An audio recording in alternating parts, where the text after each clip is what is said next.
ஹல்லேலூயா. கர்த்தருடைய பரிசுத்த நாமத்திற்கு மகிமை உண்டாவதாக. எல்லாம் சத்தமா ஒரு ஹல்லேலூயா சொல்லலாமா? Very good. Praise the Lord. ஒருக்க பிரைஸ் தி லார்ட். நீங்க நல்லா தெம்பா இருக்கீங்களா? பலவான் கையில் உள்ள அம்புகளுக்கு ஒப்பா இருக்கிறீங்களான்னு நான் சும்மா டெஸ்ட் பண்ணேன், அவ்வளோதான்.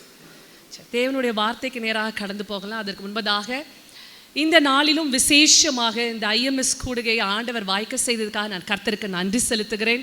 இந்த வாய்ப்பை அருளிய ஐஎம்எஸ் ஸ்கூல் அவர்களுக்கும் ஜெனரல் செக்ரட்டரி அவர்களுக்கும் அம்மா ஐயா எல்லாருக்கும் உங்களுக்கு ஆண்டவர் இயேசு கிறிஸ்து நாமத்தில் நாங்கள் வாழ்த்துகிறோம், நன்றிகளை தெரிவித்துக் கொள்கிறோம். கர்த்தர் தாமே இந்த கூடுகையை ஆசீர்வதித்து வருகிறக்காய் நான் கர்த்தருக்கு நன்றி செலுத்துகிறேன். நல்ல ஒரு அம்புகளுக்கு இன்ட்ரடக்ஷன் அழகா ஐயா கொடுத்துட்டாங்க. சங்கீதம் 127:5, சங்கீதம் 127:5 நம்மளுக்கெல்லாம் தெரிஞ்ச உள்ள வசனம். இந்த வசனத்தின் அடிப்படையில் தான் இன்னைக்கு நம்மளுடைய தலைப்பு எடுக்கப்பட்டிருக்கிறது. வால வைதின் குமாரர் பலவான் கையில் உள்ள அம்புகளுக்கு ஒப்பாய் இருக்கிறார்கள். தலைகளை தாழ்த்தி நம் ஜெபித்து தேவ செய்திக்கு நேராக கடந்து செல்லலாம். எல்லாரும் ஆண்டவர்கிட்ட கேட்க போகிறோம், ஏசப்பா இன்னைக்கு எனக்கு என்ன வார்த்தையை நீங்கள் வச்சுருக்கீங்க? நான் வெறுமையாக போகக்கூடாது, நீங்கள் என்னோடு பேச போகிறீங்க. நீங்கள்லாம் வர்றதுக்கு முன்னாடியே யார் வந்துட்டா தெரியுமா? உங்களை பார்க்க யார் வந்திருக்காங்க? ஆண்டவர் வந்திருக்காங்க உங்களோட பேசுறதுக்கு. சரியா? அதை உணர்ந்தவர்களாக நம்ம பயபக்தியோடு கேட்க போகிறோம். கண்களை மூடலாம். அப்பா பிதாவே உமக்கு ஸ்தோத்திரம். அன்பின் பிதாவே உமக்கு நாங்கள் நன்றி செலுத்துகிறோம். இந்த நல்ல மனமகிழ்ச்சியின் காலை வேளையில் இந்த யூத் கூடுகையில் நீர் எங்கள் மத்தியில் கடந்து வந்ததுக்காக ஸ்தோத்திரம். நீர் எங்களை எவ்வளவாய் நேசிக்கிறீர் ஆண்டவரே. உம்முடைய அன்பு எங்கள் மேல் பெரியது அப்பா. உம்முடைய காருண்யம் பெரியது ஆண்டவரே. நீர் உம்முடைய 2 கரங்களையும் விரித்து எங்களை ஆசீர்வதிக்கிறீர். நாங்கள் அதை உணர்கிறோம். இந்த வேளையில் நீங்கள் எங்களோடு பேசுங்க ஆண்டவரே. உம்முடைய வார்த்தையை நாங்கள் கேட்க வந்திருக்கிறோம். எங்கள் எண்ணங்கள், சிந்தனைகள், யோசனைகள் எல்லாவற்றையும் இந்த வேளையில் நாங்கள் பரத்துக்கு நேராக திருப்புகிறோம். Bring all our thoughts captive to obey Jesus Christ, O Lord. ஒரு நிமிஷம் கூட எங்கள் எண்ணங்கள் சிதறடிக்க கூடாதபடி தேவன் பாதுகாத்து கொள்ளுங்க. நீங்கள் பேசுங்க, நாங்கள் கேட்குறோம். இயேசுவின் நாமத்தில் பிதாவே, ஆமென், ஆமென். ஓகே, இந்த பிக்சரில் நீங்கள் உங்களுக்கு தெரியுதா? என்ன தெரியுது? அம்புகள் தெரியுதா? நிறைய அம்புகள் இப்போ தெரியுதா? ஓகே, நிறைய அம்புகள் அதில் இருக்கா இல்லையா? வித்தியாசமாக இருக்கா? ஒரே மாதிரி இருக்கா? வித்தியாசமான அம்புகள். நீங்கள் இங்கே எல்லாரும் யாராவது ஒரே மாதிரி இருக்கீங்களா? ட்வின்ஸு, க்ளோன்ஸு இல்லை. ஆண்டவர் உங்கள் ஒவ்வொருவரையும் எப்படி படைச்சிருக்காரு? வித்தியாசமாக அணுவாக ரசித்து இந்த கலரில் இப்படி இருக்கணும், இந்த மூக்கு இப்படி இருக்கணும், இந்த வாய் இப்படி இருக்கணும்னு சொல்லி ஆண்டவர் அவங்களை என்ன பண்ணியிருக்காரா? வித்தியாசமாக படைத்திருக்கிறார். அவர் கையில், பலவானுடைய கையில், ஆண்டவருடைய கையில் அம்புகளாக இன்றைக்கு நீங்கள் ஒவ்வொருவரும் அழைக்கப்பட்டிருக்கிறீர்கள். அந்த அம்புகள் வித்தியாசமாக இருக்கல. இன்றைக்கி 3 வகையான அம்புகளை நம்ம பார்க்க போகிறோம். முதலாவது அக்னிமயமான ஒரு அன்பு, 2வதாக ரட்சிப்பின் அன்பு, 3வதாக ஆக்சுவலாக நாங்கள் அதில் போட்டிருக்கிறது ஆரோ ஆஃப் டிஸ்ட்ரக்ஷன். ஆனால் அப்படி சொல்ல மாட்டேன் நான், துலக்கப்பட்ட அம்புகள், பிரைட் அண்ட் தி ஆரோஸ்ன்னு அதில் போட்டிருக்கு. Pride and arrows. இந்த 3 காரியங்களுக்காக நம்ம இன்னைக்கு பார்க்க போகிறோம். முதலாவது ஆரோ ஆஃப் ஃப்ளேம்ஸ். முதல்ல அதுக்கு முன்னாடி கேட்குறேன், இந்த அம்புகளை எதுக்கு பிரயோஜனப்படுத்துவாங்க? நம்ம இப்போ கூட ஒரு செய்தி ஐயா சொல்லும்போது நம்ம கேட்டிருந்தோம்ல, அம்புகளை எதுக்கு யூஸ் பண்ணுவாங்க? வேட்டையாடுறதுக்கு. அப்புறம் அப்போ இன்னைக்கெல்லாம் கன்ஸ் வந்துருச்சு, வார். ஒரு காலத்தில் இன்னைக்கு மாதிரி மிஷின் கன்ஸு இல்லை, இப்போ லேட்டஸ்ட்டாக என்ன வந்துருச்சு? பயோ வார், கிருமிகள், இந்த மாதிரி இல்லை. ஒரு காலத்தில் என்ன இருந்தது? அம்புகள் தான் இருந்துச்சு. அந்த அம்பை எப்படி பண்ணுறாங்க? ஒவ்வொரு ராஜ்யங்களும் அம்புகளை வித்தியாசமாக பண்ணுவாங்க. பயங்கர ஷார்ப்பாக இருக்கும், பயங்கர பெருசாக இருக்கும். அவங்களுடைய அவ்வளோ பவரையும் எங்கே காமிப்பாங்க? அந்த அம்புகள் ஆயுதத்தில் காமிப்பாங்க. அதில் என்ன பண்ணுவாங்க? அந்த டிப்பில் சில நேரத்துக்கு தீய பற்ற வச்சு என்ன பண்ணுவாங்க? எய்வாங்க. இப்படி அம்புகள் எதற்காகனா சத்ருவை வீழ்த்துறதுக்காக யுத்தத்தில் பயன்படுத்துவாங்க. இப்போ அம்புகள் எதுக்காக பயன்படுத்தப்படுது? யாராவது சொல்ல முடியுமா? பலூன் உடைக்கிறதுக்கு. வேற உண்மைதான், பலூன்ல உடைக்கிறதுக்கு வைப்பாங்க. ஆர்ச்சரி இன்னைக்கும் இருக்கு, ஆர்ச்சரி இன்னைக்கும் இருக்கு. வேற அம்புகள் ரொம்ப ஜாஸ்தியா நீங்க பாக்குறது எங்க? இப்போ எல்லா நாளும் பாக்குறீங்க. மாங்காய் அடிக்க எல்லா இடத்தையும் அம்புக்குறி போட்டிருக்கும். மேப்பா இருக்கட்டும் சரி, எதுக்குன்னா வழி காட்டுறதுக்கு. இன்னைக்கு அம்பு அதுக்கு தான் பயன்படுத்துறோம் லேட்டஸ்டா, உண்டா இல்லையா? சரி, ஆண்டவர் உங்களை அப்படிப்பட்ட அம்புகளாக பயன்படுத்த விரும்புகிறார். உலகத்தில் அநேகர் இன்னைக்கு வழி தெரியாம என்ன பண்ணிட்டு இருக்காங்க? இந்த இடத்துக்கு போகணுமா, அங்க போகணுமா, இங்க பார்க்கணுமா, அவங்கள பார்க்கணுமா, இதை செய்யணுமா? வழி காட்டுற ஒரு அம்புக்குறியாக கூட உங்களை பயன்படுத்தும். இன்னைக்கு வந்திருக்கிற யாவரும் ஒருவர் கூட வெறுமையாய் போவதில்லை. ஆண்டவர் கையில் உள்ள அம்புகளா நீங்க இருக்கிறீங்க. எத்தனை பேர் இதை விசுவாசிக்கிறீங்க? முதலாவது அம்பு arrow of flames. சங்கீதம் 7:12-13 எழுதப்பட்டிருக்கு. சங்கீதம் 7:12-13. யாராவது ஒருத்தர் பைபிள் எடுத்தீங்கன்னா சத்தமா வாசிங்களேன். அக்கினியின் அம்பு.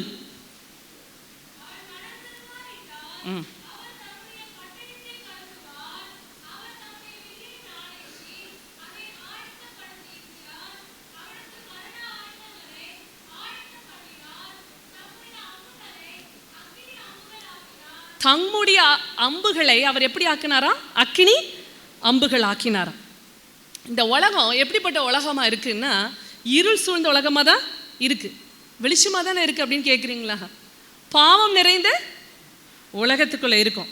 எப்படிப்பட்ட சூழ்நிலையில நம்ம எந்த மாதிரி இடத்துக்குள்ள போனாலும் இன்னைக்கு எல்லா இடத்துலையும் பாவம், கொடூரம், ரத்த சிந்தப்படுகள், துன்மார்க்கம் நிறைய இருக்கா இல்லையா? ஆண்டவர் சொல்றாரு, இவர்கள் மனம் திரும்பாவிட்டால் நான் என்னுடைய அம்புகளை எப்படி ஆக்குவேன்? அக்கினிமயமான அம்புகள் ஆக்குவேன். அவருடைய பிள்ளைகளை அக்கினிமயமான அம்புகளாக ஆக்குறதுக்கு அவர் விருப்பம் உள்ளவராயிருக்கிறார், சித்தம் உள்ளவராயிருக்கிறார். சரித்திரத்தில் நீங்க பார்த்தீங்கன்னா தேவனுடைய பிள்ளைகள், தேவனுடைய ஊழியக்காரர்கள் எத்தனை பேர் அம்புகளால எய்யப்பட்டு மரணத்துக்கு ஏதுவாக போயிருக்காங்க. எத்தனை பேர் ரத்த சாட்சியா மறிச்சிருக்காங்க தெரியுமா? 12 சீஷர்கள்ல தேடியஸ்ங்கிற ஒரு சீஷர் இப்படியா அம்புகள் எய்யப்பட்டு தான் மரித்தாருன்னு சொல்றாங்க.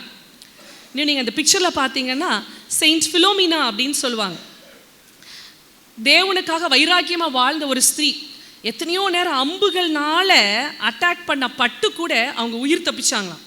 கடைசியாக அவங்க வெட்டி கொல்லப்பட்டாங்களாம். செயின்ட் செபாஸ்டியன் அப்படிங்கிறவங்களுக்கு பல நேரம் சுவிசேஷம் அறிவிக்கப்படும். இன்னைக்கு நம்ம ஒரு கோரியை பார்த்தோம் இல்லையா?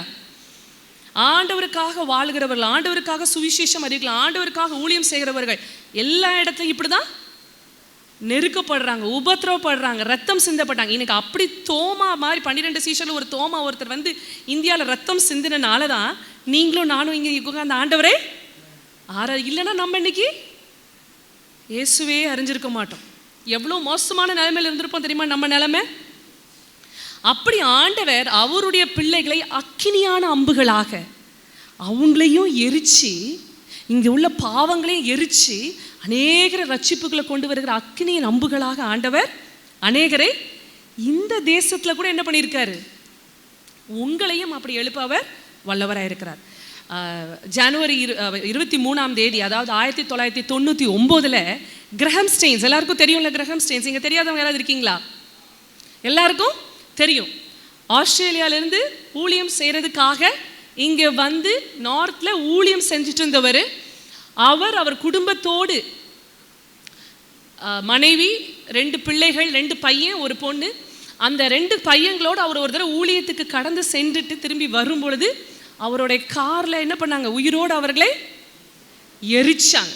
அந்த எரிக்கப்பட்டவர்களில் அப்போ வந்து சின்ன பையனா, அந்த இதில் எரிக்கிறதுக்கு ஒரு சின்ன பையனா இருந்த செஞ்சு ஹன்சா அப்படிங்கிறவன ஜெயிலில் சிறை பிடிக்கப்பட்டு வச்சிருந்தான். அவன் கடந்த வருடம் 2025 ஜூன் 27 நாளில் பகிரங்கமாக எல்லாருக்கும் முன்னாடி சாட்சி சொன்னாராம், நான் என் இயேசுவை சொந்த ரட்சகராய் ஏற்றுக்கொண்டேன். கிரஹாம் ஸ்டெயின்ஸும் அவரோட 2 சின்ன பையங்களும் அக்கினிமயமான அம்புகளாக தங்கள் ஜீவனையே விட்டது போது இந்த ஆத்மா எத்தனை வருஷம் கழிச்சு ஆண்டவர் பகிரங்கமாக ஏற்றிருக்கு? ஒவ்வொரு ஆத்மா எவ்வளோ விலையேற பெற்றது தெரியுமா? இன்னைக்கு ஒரு ஆத்மா பரலோகத்துக்கு போச்சுன்னா பரலோகம் எப்படி இருக்கும்? இன்னைக்கு நீங்கள் வந்திருக்கிற அத்தனை ஆத்மாக்களும் இந்த அம்புகளும் பரலோகத்துக்கு நேராக போச்சுன்னா எப்படி இருக்கும்? இன்னைக்கு பரலோகம் பார்த்துட்டு இருக்கோங்களே. எப்படிப்பட்ட அம்புகளாக நீங்க எய்யப்பட வேண்டும்? ஆண்டவர் இயேசு கிறிஸ்து எப்படிப்பட்ட அம்புகளாக உங்க எய்ய விரும்புகிறார்? நீங்க எப்படிப்பட்ட அம்புகளாக பலவான் கையில எய்யப்பட விரும்புகிறீர்கள்? ஒரு கிரஹாம் ஸ்டெயின்ஸ் போல, ஒரு தோமாவை போல, ஒரு சார்லி கர்க்கை போல. எத்தனை பேருக்கு சார்லி கர்க் தெரியும்? எத்தனை பேருக்கு சார்லி கர்க் தெரியும்? கடந்த வருடம் அவருடைய தேசத்துல, ஒரு கிறிஸ்டியன் நேஷன்ல எல்லா இடமும் அவர் பகிரங்கமா தைரியமா ஆண்டவர் இயேசு கிறிஸ்துவை சொல்லும் பொழுது அவர் என்ன பண்ணாரு? கொல்லப்பட்டார். அக்னிமயமான அம்பு. இன்னைக்கு அப்படிப்பட்ட அம்புகளாக அர்ப்பணிக்கிறதுக்கு எத்தனை பேர் தயாரா இருக்கும்? இன்னைக்கு நம்மளுக்கு எப்படி இருக்கு தெரியுமா லைஃப்? நம்ம எதுக்கு ஆண்டவரை தேடுறோம்? இயேசுவை நம்ம நல்லா வாழணும், இந்த உலகத்துல நம்ம நல்லா சம்பாதிக்கணும், நல்ல பேர் புகழ் வேணும். இன்னைக்கு அதுதான் அச்சீவ்மெண்ட். அப்படிதான் இன்னைக்கு வேர்ல்டு உங்களுக்கு மோட்டிவேட் பண்ணுது. அந்த அம்பிஷனை நோக்கி தான் நீங்க உலகத்துல ஓடுறீங்க. ஆனா ஆண்டவர் கொடுக்கிற அக்னிமயமான அம்பு எப்படி இருக்கு? தன்னை அழித்தால் கூட அநேக ஆத்துமாக்களை ஆண்டவருக்காக எழுப்ப வேணும். அப்படிப்பட்ட அர்ப்பணிப்போடு ஐஎம்எஸ்ல நிறைய ஊழியர்கள் அன்னைக்கு எழும்பினால தான் இன்னைக்கு நீங்களும் நான் ஆண்டவரை ஆராதிக்கிறோம். ரெண்டாவதாக ஆரோ ஆஃப் டெலிவரன்ஸ், கர்த்தருடைய ரட்சிப்பின் அம்பு. அதுதான் நம்ம இன்னைக்கு ஐயா நம்மளுக்கு ஒரு செய்தி கொடுத்தாங்க இல்லையா? 2 ராஜாக்கள் 13ஆம் அதிகாரம் 14 - 19 நம்ம பார்க்குறோம். யோவாஷ்ங்கிற ராஜா அவை பார்த்து எலிஷா ரொம்ப வியாதிப்பட்டிருக்கார். அந்த எலிஷா சொல்றார் யோவாஷ் ராஜாவை பார்த்து. யோவாஷ் ராஜா பயந்து நடுங்கிறார். எல்லா இடமும் சத்ரு போராட்டம், இங்க பிரச்சனை, அந்த பிரச்சனை, அதுல பிரச்சனை, என்னால தனியா ஹேண்டில் பண்ண முடியல. ஏன்னா அவர் கர்த்தருக்குள்ள இல்லை. நீங்க இன்னைக்கு கர்த்தருக்குள்ள இருந்தீங்கன்னா, boys and girls, teens, youngsters, நீங்க கர்த்தருக்குள்ள இருந்தீங்கன்னா எதை குறித்து நீங்க பயப்பட மாட்டீங்க. எத்தனை பேருக்கு இங்க பயம் இருக்கு? தைரியமா சொல்லலாம், கையை தூக்கலாம். நான் இதை குறித்து பயப்படுறேன், நான் அதை குறித்து பயப்படுறேன், என் படிப்பை குறித்து நான் பயப்படுறேன், என் எதிர்காலத்தை குறித்து நான் பயப்படுறேன், என்னோட ஸ்கூல், என்னோட கெரியர், நான் எப்படி முன்னேற போறேன், எதை குறித்து இன்னைக்கு நான் பயமே இல்லை அப்படின்னு சொன்னீங்கன்னா நீங்க கை தூக்கி சொல்லலாம். யார் எனக்கு பயமே இல்லை? ரெண்டுக்குமே கை தூக்க மாட்டேங்கிறீங்களே, கவனிக்கிறீங்களா? யார் பயமே இல்லாம இருக்கீங்க? எல்லாரும் கை தூக்கலாம்ல. சரி, அப்ப விடுங்க. யாரெல்லாம் பயமா இருக்கீங்க? தைரியமா நீங்க கையை தூக்கலாம். ஆண்டவர் தான் பார்த்துட்டு இருக்காங்க. நாங்க யாரும் உங்களை பார்த்து ஜட்ஜ் பண்ண போறதில்ல. நல்லா கவனிங்க. கர்த்தருக்குள்ள இருக்கிறவங்களுக்கு மட்டும்தான் பயம் இருக்காது. எதையும் ஃபேஸ் பண்ணலாங்கிற தைரியம் இருக்கும்.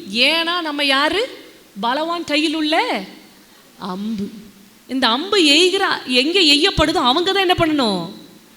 அந்த சத்ரு தான் நம்மளை பார்த்து பயப்படணும்.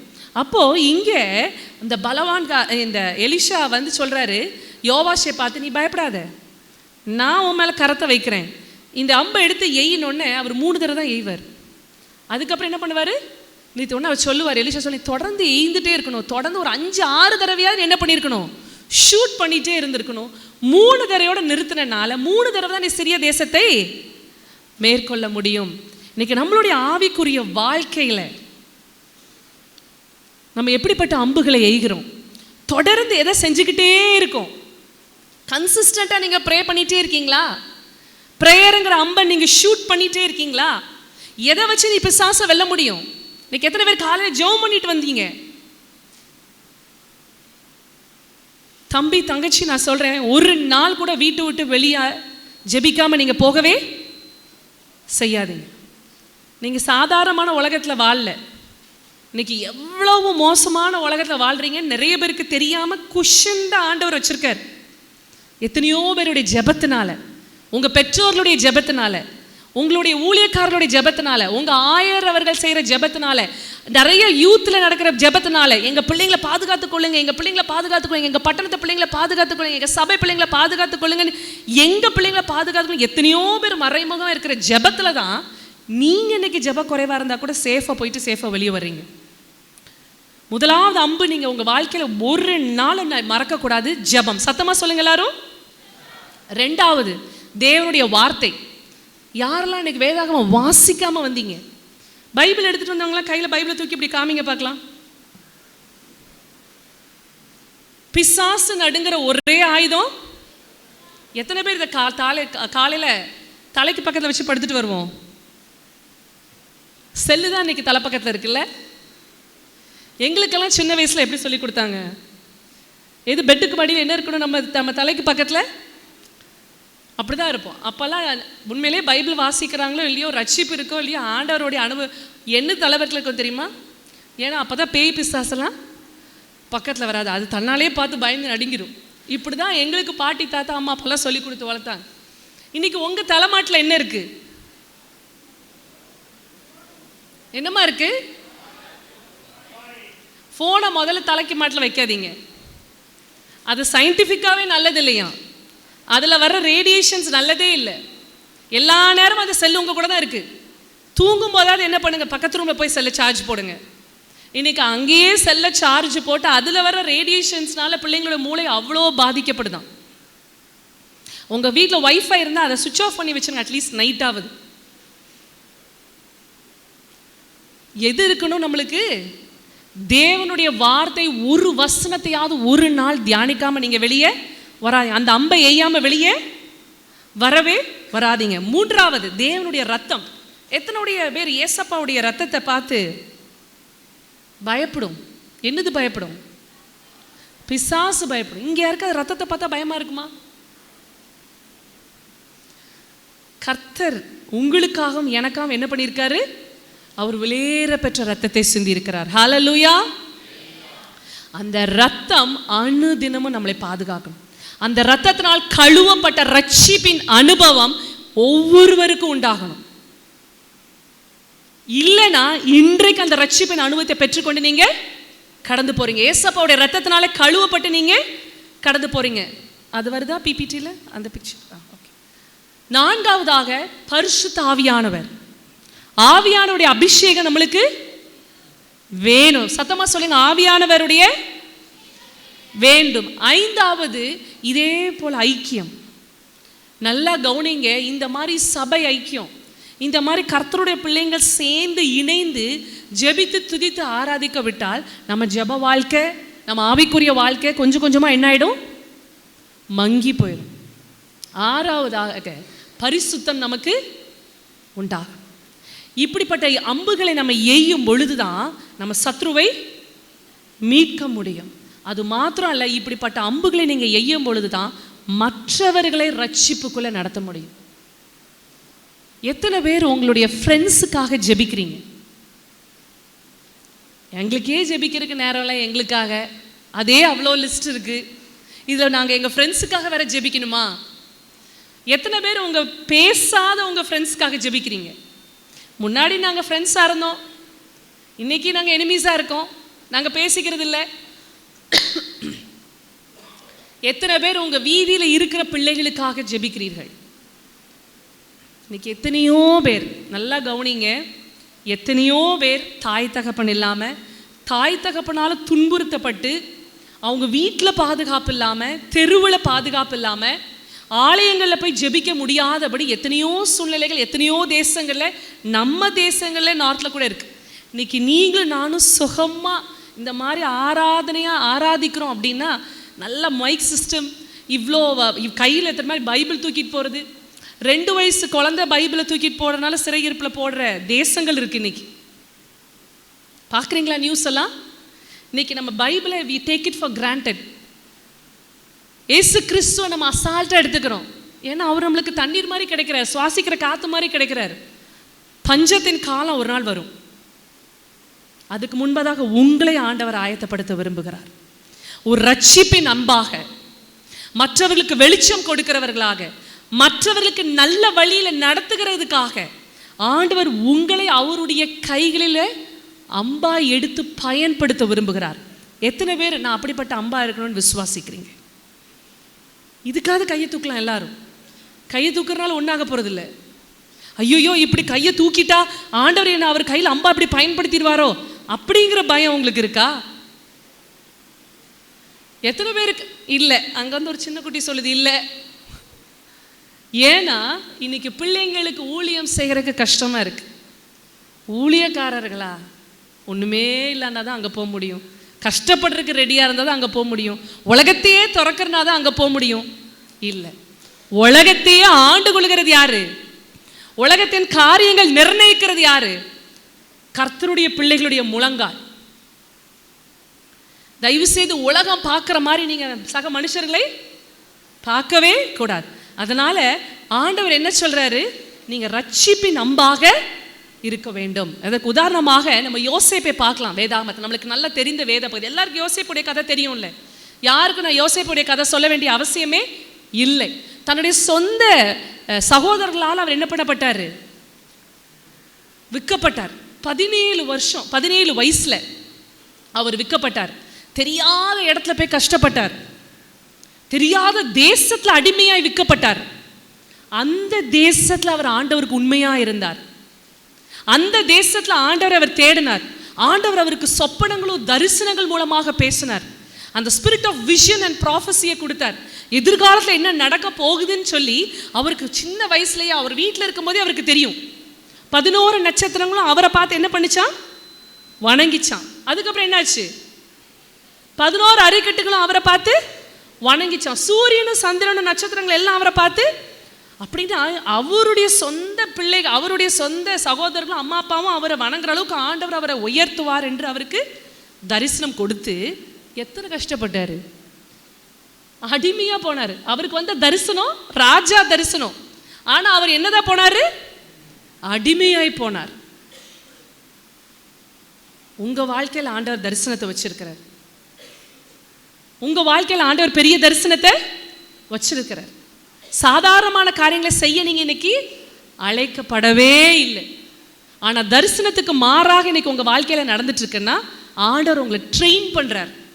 13 வருஷம் ஆண்டவர் அவரை புடமிட்டாராம். வசனம் சொல்லுது, சங்கீதம் 105:19. சங்கீதம் 105:19. கர்த்தர் சொன்ன வார்த்தை நிறைவேறும் அளவும் அவருடைய வசனம் அவரை புடமிட்டுதான். யோசேப்புக்கு ஆண்டவர் சொன்ன வார்த்தை நிறைவேற டைம் வரைக்கும் ஆண்டவர் என்ன பண்ணாராம்? ட்ரெயின் பண்ணாராம். அதுக்கு முந்தின வசனம் சங்கீதம் 144:1. சங்கீதம் 144:1 இங்க பிபிடியில் இருக்கும். என் கைகளை போருக்கும் என் விரல்களை யுத்தத்திற்கும் படிப்பிக்கிற என் கண்மலையாகிய கர்த்தருக்கு. சத்தமா இந்த வசனத்தை வாசிக்கலாமா?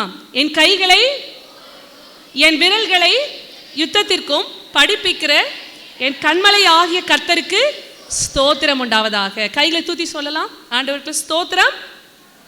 உங்க கைகளை ஆண்டவர் என்னத்துக்கு பழக்கிறாரு? நீங்க யுத்த காலத்துல போய் நிற்க போறது இல்லை. ஆனா தேவனுடைய சேனையா எழும்ப போறீங்க. நீங்க இந்த உலகத்துக்குள்ள கடந்து போகும் பொழுது நிறைய போராட்டங்களை சந்திப்பீங்க. உங்க பரிசுத்தத்தை காத்துக்கொள்றதுக்கு நீங்க நிறைய போராட்டங்களை சந்திக்க போறீங்க. இந்த உலகத்துல சாதிக்கிறதுக்கு நிறைய தடைகள் கர்த்தருடைய பிள்ளைங்களுக்கு தான் வரும். நல்லா கவனிங்க. உங்களுக்கு நிறைய சந்தேகங்கள் இருக்கலாம். ஏன் ஆண்டவரை ஆராதிக்கவங்க எத்தனையோ பேர் லைஃப்ல ஷைன் பண்ணிட்டு இருக்கான்? ஏன் அவங்களாம் அவ்வளோ சம்பாதிக்கிறாங்க, அவ்வளோ பேர் புகழோடு இருக்காங்க? இன்னைக்கு ஏன் கர்த்தருடைய பிள்ளைங்க நாங்க அப்படி இருக்க முடியல? உங்களுக்கு தான் போராட்டம். உங்களை தான் சத்ரு மேற்கொள்ள விட மாட்டான். ஏன்னா நீங்க முன்னேறதான் மற்றவங்களுக்கு என்னதான் இருப்பீங்க? வழிகாட்டுகிற அம்பாக, அக்கினிமயமான அம்பாக, ரட்சிப்பின் அம்பாக இருப்பீங்க. அதனால உங்களுக்கு தான் போராட்டம். அதை பார்த்து பயந்து கலையா திகிருக்கு நீங்க இருக்கக்கூடாது. இதுக்கெல்லாம் ஆயத்தமா இருக்கணும். அந்த ஒரு தைரியத்தை ஆண்டவர் உங்களுக்கு கொடுத்திருக்கிறார். யோசேப்போடு தரிசனங்களோடு பேசினார். அந்த தரிசனத்தை எல்லார்ட்டையும் அவர் சொல்லிட்டார். சொன்னனாலதான் தூக்கி என்ன பண்ணாங்க அவங்க சகோதரர்கள்? ஆண்டவர் இன்னைக்கு உங்களுக்கு சில வெளிப்பாடுகளை கொடுப்பாரானால், சில தரிசனங்களை கொடுப்பாரானால், நீங்க ஒரு லக்கை நோக்கி ஓடுறீங்கன்னா அது உங்களுக்கு ஆண்டவருக்கு மட்டும் நீங்க வச்சுக்கோங்க. எல்லாத்தையும் வாயை திறந்து நீங்க சொல்லாதீங்க. அது நிறைவேற அளவுக்கு நிறைவேற வரைக்கும் நீங்க என்ன பண்ணுங்க? ஆண்டவர்கிட்ட. ஆண்டவர் உங்களை ட்ரெயின் பண்ணுவார். இந்த வாலிப காலங்களை தான் நிறைய விஷயத்துல ஆண்டவர் உங்களை ட்ரெயின் பண்ணுவார். உங்களுக்கு தாழ்மையை கற்றுக் கொடுப்பார். ஏன்னா இந்த வாலிப துடுக்கில் தான் எப்படி இருக்கும்? பயங்கரமா இருக்கும். நாங்கள் எதனாலும் பண்ணிடுவோம், நாங்கள் அப்படி படிச்சிருவோம், நாங்கள் இதை செஞ்சிருவோம், அதை செஞ்சிருவோம். எதுவுமே உங்களால் செய்ய முடியாது, ஏன் பலன் இல்லைனான்னு கற்றுக் கொடுப்பார் ஆண்டவர்.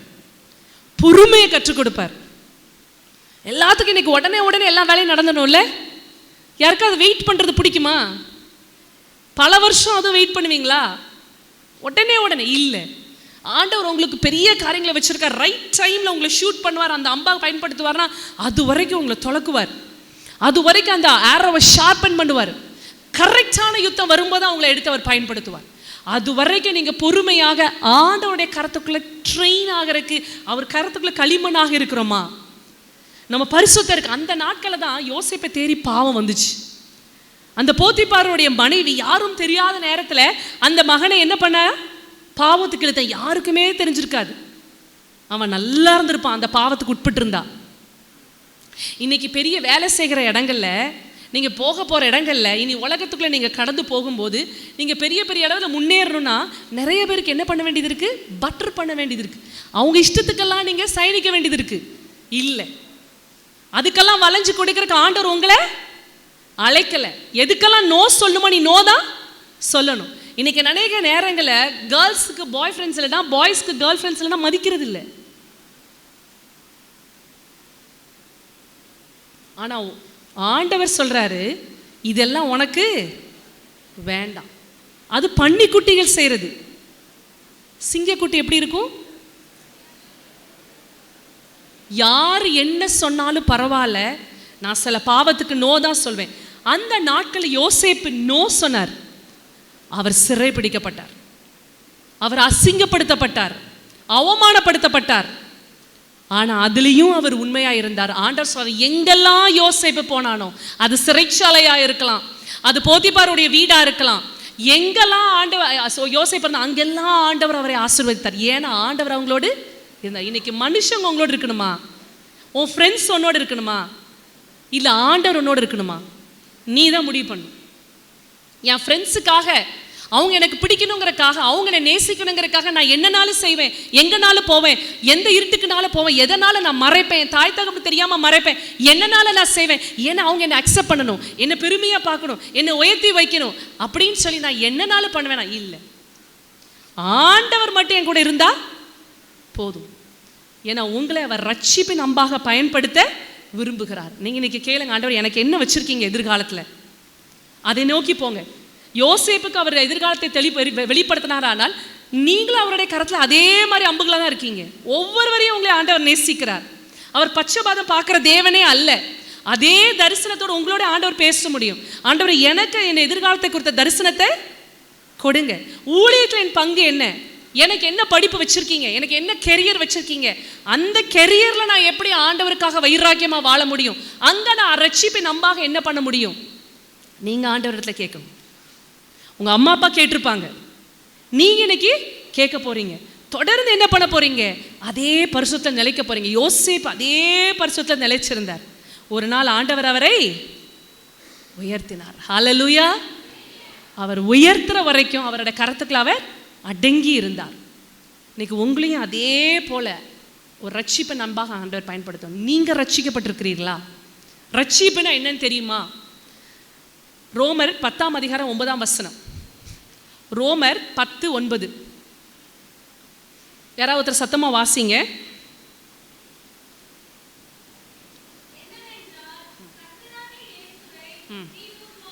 நீ உன் வாயினாலே அறிக்கையிட்டு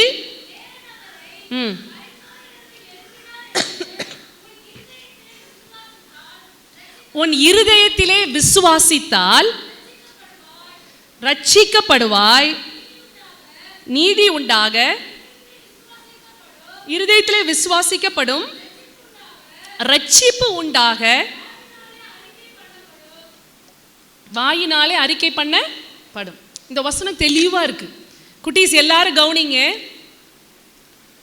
பாய்ஸ் அண்ட் கேர்ள்ஸ் எல்லாரும் கவனிங்க. அங்க பேசாதீங்கம்மா, இந்த ஒரு நிமிஷம் கவனிங்க. இந்த ஒரு நிமிஷம் கவனிங்க. உன் இருதயத்தில் என் தேவன் எனக்காக மரித்தார் நீ விசுவாசிக்கிறியா? எத்தனை பேர் விசுவாசிக்கிறீங்க இயேசு எனக்காக மரித்தார்னு சொல்லி? நான் இங்க பாவமே இல்லைன்னு யாராவது சொல்ல முடியுமா? நான் பாவம் செஞ்சிருக்கேன், ஆனால் என் இயேசு எனக்காக ரத்தம் சிந்தி இருக்கிறார். நான் என் இருதயத்தை அதை விசுவாசிக்கிறேன், என் வாயினால நான் இப்போ அறிக்கை செய்கிறேன். என் இயேசுவை சொந்த ரட்சகராக ஏற்றுக்கொள்கிறேன், அவர் ரத்தத்தினால நான் கழுவப்படுறேன். இதுதான் ரட்சிப்பு. ஒரு நிமிஷம் நம்ம டைம் எடுத்து கண்ணை மூடி இதை சொல்லாமா? இன்னைக்கு நான் வாயினால தான் உங்களை சொல்ல போகிறேன், ஆனால் உங்கள் இருதயத்தில் விசுவாசிக்கிறீங்களான்னு உங்களுக்கு ஆண்டவருக்கு தான் தெரியும். கண்ணை மூடி ஒரு நிமிஷம் அந்த ஜெபத்தை பண்ணிட்டு நம்ம அடுத்த பாயிண்ட்டுக்கு போகலாம். கண்களை மூடலாம். யாரும் பக்கத்தில் பேசாதீங்க. ஆண்டவரை மட்டும் உங்க கண்ணுக்கு முன்னாடி கொண்டு வாங்க. உங்க இருதயத்துல ஆண்டவரை மட்டும் நீங்க நேசிங்க. உங்க இருதயத்துல வேற யாராவது இருக்கக்கூடாது இருந்தா இப்போ அதை எடுத்து போட்டுருங்க. முழுமையாக ஆண்டவர் இயேசு கிறிஸ்து மட்டும்தான் அன்னைக்கு உங்க இருதயத்துல இருக்கணும். இந்த நிமிஷத்துல இருந்து 100% உங்க ஹார்ட் யாருக்கு சொந்த? ஆண்டவருக்கு. ஏன்னா அவர் மட்டும்தான் எனக்கு ரத்தம் சிந்தி இருக்கிறார், வேற யாரும் எனக்கு ரத்தம் சிந்தல. நான் நாவினால இப்ப அறிக்கை செய்ய போறேன். என்னோட சேர்ந்து ரிப்பீட் பண்ணுங்க. அப்பா பிதாவே, உமக்கு ஸ்தோத்திரம். ஏசப்பா, நீங்க எங்களுக்காக ரத்தம் சிந்திருக்கீங்க. அந்த விலையேறப்பட்ட ரத்தத்தால இப்போ இந்த நிமிடம் எங்களை கழுவுங்க ஆண்டவரே. எங்க ஆவி ஆத்மா சரீரத்தை கழுவி சுத்திகரிங்கப்பா. உம்மை ஏசப்பா, உம்மை எங்க சொந்த இரட்சகராய், என்னுடைய சொந்த தேவனாய் நான் ஏற்றுக்கொள்ளுகிறேன். என் பாவத்தை அறிக்கை செய்கிறேன். என்னை கழுவுங்க ஆண்டவரே. என்னை உங்க பிள்ளையா ஏற்றுக்கொள்ளுங்க. என்னை உம்முடைய பிள்ளையா ஏற்றுக்கொள்ளுங்க. சத்தமா என்னை உம்முடைய பிள்ளையா ஏற்றுக்கொள்ளுங்க. இயேசுவின் நாமத்தில் பிதாவே, ஆமென்.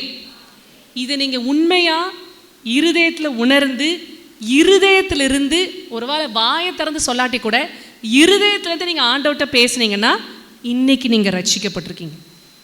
என்ன பட்டிருக்கீங்க? ரட்சிப்புனா என்னன்னு தெரியாம நீங்க இருக்கக்கூடாது. இங்கிருந்து வெளியே போகும்போது ரட்சிப்புனா ஒரு 15-20 வருஷத்துக்கு முன்னாடி எனக்கு ரட்சிப்புனா என்னன்னே தெரியாது. நானும் என்னுடைய சிஸ்டரும் சேர்ந்து ஆண்டவருக்குள்ள வரும்பொழுது நாங்கள் ரட்சிக்கப்பட்டுட்டோமா ஒவ்வொருத்தியா நாங்கள் போய் கேட்போம். எங்களுக்கே தெரியல. ஆண்டவர் தெளிவாய் ஒரு நாள் இந்த ரட்சிப்பின் அனுபவத்தை கொடுக்கும் பொழுது நாங்கள் ஆவியிலே உணர்ந்தோம். ரொம்ப சிம்பிள் ப்ராசஸ் தான். ஆனால் ரட்சிப்பு கர்த்தருடையது. அவருடைய கிருபை உங்கள் மேல் அபரிதமாய் ஊற்றப்பட்டால் ஒழிய, நீங்கள் அதை விசுவாசித்தால் ஒழிய ரட்சிக்கப்படுகிறது. ஆனால் நாங்கள் பிரயாசம், முயற்சி, இத்தனை கூடுகை, இத்தனை ஜபம், நீங்கள் ரட்சிக்கப்படுவதற்காக, நீங்கள் ரட்சிப்பின் அம்புகளாய் மாறுவதற்காக. நீங்க மட்டும் ரட்சிக்கப்படக்கூடாது.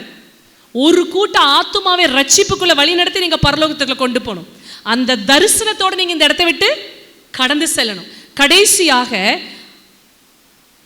எரேமியா 51 அதிகாரம் 11 வசனம். எரேமியா 51:11.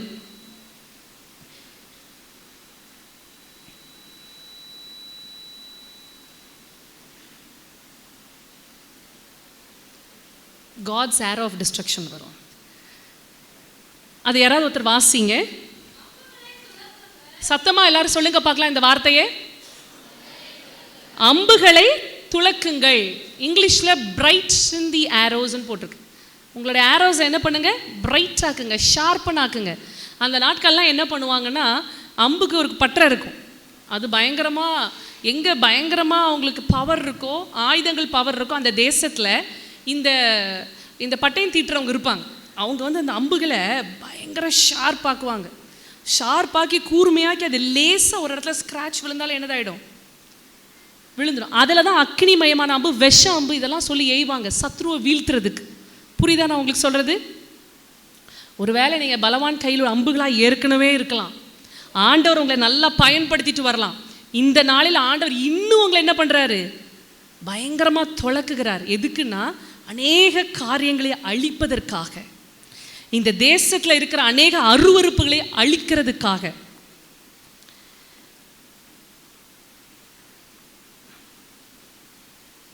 அந்த காட்ஸ் வெஞ்சன்ஸ்னு ஒரு கீழே இருக்கும் பாருங்க. காட்ஸ் வெஞ்சன்ஸ்னு ஒரு பிபிடி கீழே ஒரு 4-5 பாயிண்ட்டுக்கு அப்புறம் லஸ்ட், கெய்சம் எடுத்துட்டிங்களா? அதை போடுங்க.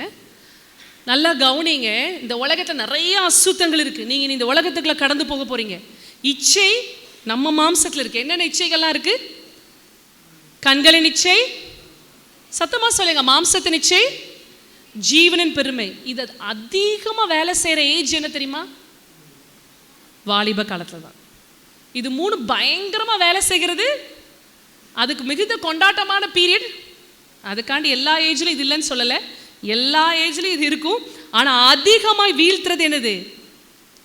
இந்த காரியத்தில் தான். இது நம்மளை என்ன பண்ணக்கூடாது? இதை அழிக்கணும். ரெண்டாவது, இன்னைக்கு ஓரின சேர்க்கை எல்லா இடமும் துரிதமாக வருது. இன்னைக்கு நீங்கள் யோசிச்சு பார்க்கலாம். நீங்கள் இன்னைக்கு உலகத்துக்குள்ளே கடந்து போகும்போது உன்னை பார்த்து ஒரு பாய் ப்ரப்போசல் கொடுக்க மாட்டான், உன்னை பார்த்து ஒரு கேர்ள் ப்ரப்போசல் கொடுக்க மாட்டான், உன் பக்கத்தில் இருக்கிறவங்களே ப்ரப்போசல் பண்ணுவாங்க. கர்த்தருக்கு அருவருப்பான ஒரு பாவம். இன்னைக்கு நீங்கள் சிரிக்கலாம், உலகத்தில் இது வேடிக்கையான காரியமாக இருக்குது, உலகத்தில் இது சாதாரணமாக காரியமாக இருக்குது. இன்னைக்கு இந்திய தேசத்தில் ஓரின சேர்க்கை இல்லீகல் கிடையாது.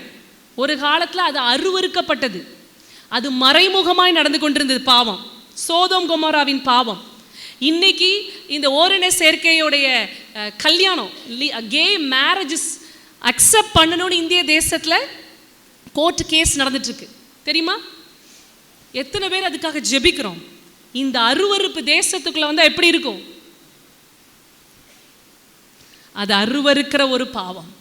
உன்னோட கூட இருக்கிறவங்க, நீங்க போற இடத்துல, நீங்க வேற தேசத்துல, வேற மாநிலத்துல, வேற மாவட்டத்துல போய் படிக்கிறதுக்கும் வேலை செய்கிற இடத்துல அது சர்வ சாதாரணமா இருக்கலாம். ஆனா அது கர்த்தர் அருவருக்கிற பாவம். இதை அழிக்கிற ஒரு ஆயுதமாக ஆண்டவர் அப்படிப்பட்ட அம்புகளாக உங்களை ஏய நீங்க கீழே தொடர்ந்து அதை வாசிங்க. விக்கிரகம் நிறைந்த ஒரு தேசத்துல நம்ம வாழ்ந்து கொண்டிருக்கோம். அதனுடைய கிரியைகள் இன்னைக்கு கர்த்தருடைய பிள்ளைகள் எழும்பக்கூடாதபடி, இந்திய தேசத்தில் உள்ள வாலிபர்கள் எழும்பக்கூடாதபடி போராடுகிற ஆவிகளுக்கு விரோதமாக உங்களை ஆண்டவர் பட்டயம் தீட்டுகிறார். பணத்தாசை, இன்னைக்கு எதாவது சாதிச்சிடணும், நிறைய சம்பாதிக்கணும், பெரிய புகழ் வேணும், அதுதான் இன்னைக்கு விக்கிரகமாக மாறிடுச்சு. இன்னைக்கு ஆத்துமாக்களை நிறைய சம்பாதிக்கணுங்கிற எண்ணம் இல்லை கிறிஸ்துவர்களுக்கு. எப்படியாவது நிறைய நம்ம உலகம் பார்க்குற மாதிரி சாதிக்கணுங்கிற. அடுத்தது கீழ்ப்படியாமை. ஒரு காலத்துலலாம் நாங்கள் எங்கள் அப்பா அம்மா பார்த்து பயப்படுவோம், அப்படிதானம்மா? இன்னைக்கெல்லாம் யாராவது அப்பா அம்மாவை பார்த்து பயப்படுறீங்களா? டெரர் பீஸா அவங்க காமெடி பீஸா? நிஜமாவா? நிஜமாவே வா? எத்தனை பேர் அம்மா அப்பா பார்த்து பயப்படுறீங்க இங்க? ரொம்ப சந்தோஷம். அம்மா அப்பா பார்த்து பயப்படுறீங்களோ இல்லையோ, கீழ்ப்படியணும். கர்த்தருக்கு பயந்தா போதும். யாருக்கு கீழ்ப்படியணும்? நம்ம வேதாகமத்தில் இன்னைக்கு பார்க்குறோம் ஒரு சின்ன சம்பவம். நான் சுருக்கமாக சொல்ல, நம்ம தெரிஞ்ச வேத பகுதி தான். நியாயாதிபதிகள் 13ஆம் அதிகாரம். யாருடைய கதையை அங்கே நம்ம பார்க்குறோம்? சிம்சோனுடைய கதையை பார்க்குறோம். ஆண்டவரால் தெரிந்து கொள்ளப்பட்ட ஒரு மகன், தாயின் கருவில் உருவாருக்கு முன்னதாகவே மனோவா அப்படிங்கிற அவர் அவர் மனைவியும் பல வருஷம் குழந்தையில்லாமல் இருந்து ஒரு பிள்ளையை பெற்றெடுத்தாங்க.